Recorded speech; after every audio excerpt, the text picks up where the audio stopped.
Let's go watch it in 2D. No, let's go watch it in 3D. But if we watch it in 3D, then is it worth the cost?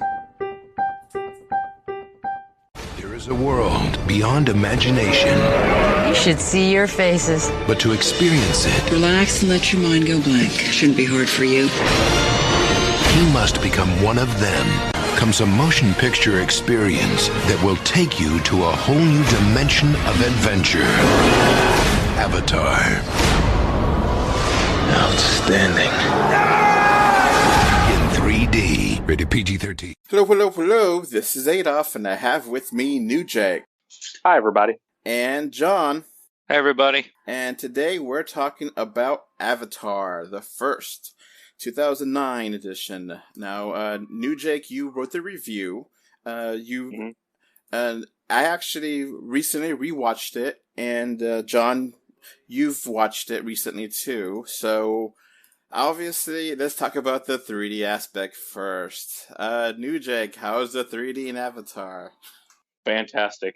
Duh. I mean, basically, you'll be fired if you didn't say that it was good. Oh, yeah. It was okay. I've seen better. Yeah. So, okay.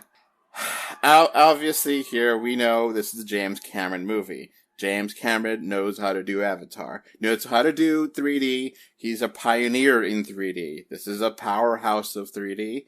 And mostly because it's largely shot in 3D, but, you know, he knows how to make this work. He shot the movie in a way to look great in 3D. So it's not just 3D after the fact. It's, let's make this camera angle work. Let's make this work. So it's multiple things of depth and pop out. John, do you have anything specific you want to mention? We can have some spoilers here since it's over 10-year-old movie. No, I remember seeing it in IMAX 3D when it premiered, 13 years ago, and I went last weekend and took my teenage daughter, and it really is shocking how good the picture is in the 3D after all this time. And I know they did things to clean up the image, but it's just outstanding. Cameron gets you living in that world with the experience. Just that whole environment, both air, sea, and land. It's so fun. It just looked tremendous.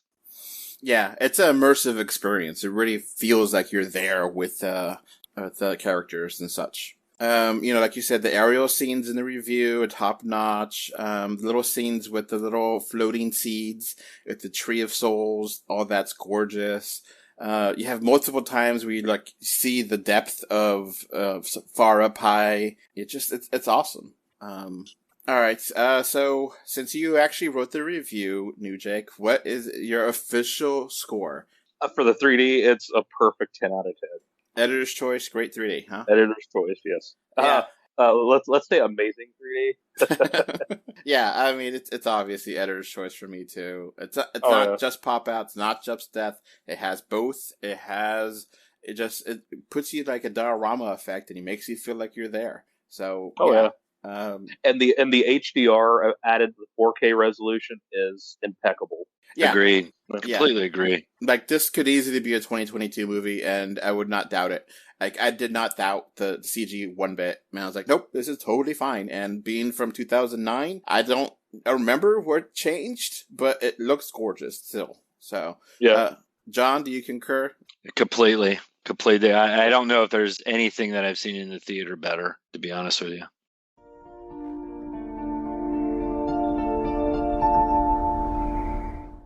Now, on to the movie itself. It is okay and overrated. Yeah, I agree. I mean, it takes its knocks, and they're probably fairly well deserved. It's a pretty simplistic story. There are some neat ideas there, especially like with the Tree of Life and how all living creatures are connected and stuff. But the overall story is fairly simple and nothing special. Yeah, I'm fine with the simple story. It's the dialogue that makes it more noticeable. just in case anyone doesn't know what the story is, it takes place in 2154, I think it is. Something around there, yeah.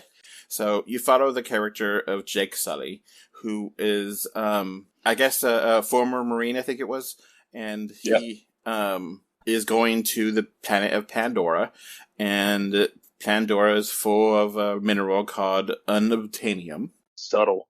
Yeah. And the Na'vi are the indigenous humanoid species that live there. And at this time, they've been able to make clones and make the ability to transfer our consciousness into the clones of those. And then we have learned how that species exists. And we're trying to get them to move away because they live next to a big tree.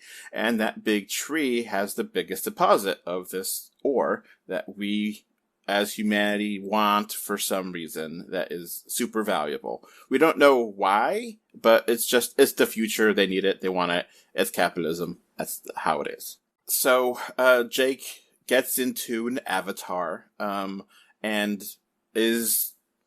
goes into the Na'vi and becomes one of them and literally becomes part of the tribe and now is fighting against the humans, which is basically the whole story. Now, you said this in your review, and I understand why you think this. This is compared to a bunch of people who said this. It's Dances with Wolves, the 1990 movie, but in a CG sci-fi way. Mm-hmm. It is pretty your action-y typical kind of thing. And the moral here is absolutely obvious. It's hammered over your head over and over again. It's completely, it's there. And if somehow you were not paying attention, then, this is completely there to preach, and it does it completely 100% in your face. Mm-hmm. Now, what are your thoughts on the movie itself overall? I think it flows really well. I think the action scenes are intense, and I love the planet of Pandora. It's gorgeous. Yeah, I mean, all that stuff is fine. It's just you're hit over the head so often with the obvious that you just kind of become stupid. And I mean, that's fine. I agree with the message, yada yada, and it does flow very well. The action flows very well for a over 2.5 hour movie. It goes by really fast. You don't notice that it's almost 3 hours long. It works fine. John, do you have anything to add? Yeah, I agree. Unfortunately, the script is so weak. There's so much you could talk about, but they don't. But you get so lost in the visuals and the action, as Cameron always does, is well staged, and there's a lot of them. But there's a lot of repetition of telling us the same thing. And as you guys said, it just kind of hits you over with that message. We get it. This is bad. This is good. Can we learn more? But the visuals keep it moving. You get immersed in that 3D experience. And so it makes it okay, but it is Wolves light, I would call it. Well, with a bit of Fern Gully thrown in there, Yeah. I think, okay, we have here Sam Worthington as Jake Sully. I think he's a pretty good kind of jarhead military kind of guy that you can understand. And Zoe Saldana as Natiri. I think she's absolutely fantastic in this. Yeah, that's the best performance of the movie is her performance of Natiri. Yeah, it did jump out to me about how strong her performance really is. When you watch it again, you've seen it so many times, what's coming visually. You can kind of dial into those things a little more, and she is exceptionally good, especially in the motion capture. And Stephen Lang, just he's a great he's a good character actor. Yeah, he's kind of chewing up the scenery with that typical bad guy military, but he's really good at it. Oh yeah, I mean, he's better in the Don't Breathe movies. Like his performance is more nuanced and stuff there, but he's still a good actor in this. Yeah. It's more over the top in Avatar for sure. Oh yeah, he's obvious bad guy, and he's just like, I'll do anything because they told me to. Yeah, the Stephen Lang as the Colonel. Colonel Miles Quaritch, I think it is. Quaritch, yeah. And he has a badass scar on his face, and he's your typical kind of military chief kind of thing. And Sigourney Weaver is great. I love Sigourney Weaver in this. She has a warmth to her. She doesn't, she just, loves how to do action, but she has like some science to her, some sociology to it. So there's a lot of different deep thoughts in here about potentially, but they don't really go into them, but they have them there about, hey, what does it really mean to become a different species? How, are we going to be going to different planets for our capitalism? Or, is colonialism okay? Is, all these different ideas that are really deep, and they don't cover it that much. I mean, they just tell you the opinion of the movie, which is, this is bad, and leave it alone. And obviously, the Na'vi look like various tribal or Native American people. It just kind of has that look. All right, let's just wrap it up here. So, Jake, what's your final score? 7. All right, John? 8. All right, so I understand all the critiques. I get it. I don't disagree with the critiques, but I don't care. I love it. I love it. I love it. I love it. I still wanted to cheer. I still cried. I still love so many elements that I got to think about this movie. And I loved it in 2009, and I was scared watching it again. I was like, and I still love it now. And for me, it knocks it out of the park and does everything that it needs to do.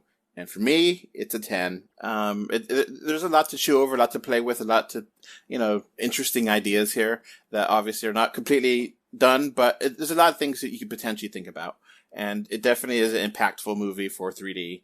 And I definitely am grateful that it exists. So even if it's not completely original, I still loved what I saw, and I still enjoyed my time. And it's still an enjoyable movie, even if you have critiques of it, I think. So yeah, it's perfectly fine. All right, that's going to be it for us. Bye. Bye, everybody. See ya.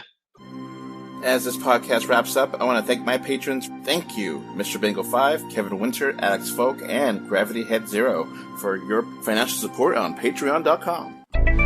You can find 3D or 2D on Facebook, Twitter, YouTube, Pinterest, Instagram, and more. Just look for 3D or 2D. Thank you for either listening or watching this podcast. Goodbye. Bye. Bye. Bye, everyone. Take care. Bye.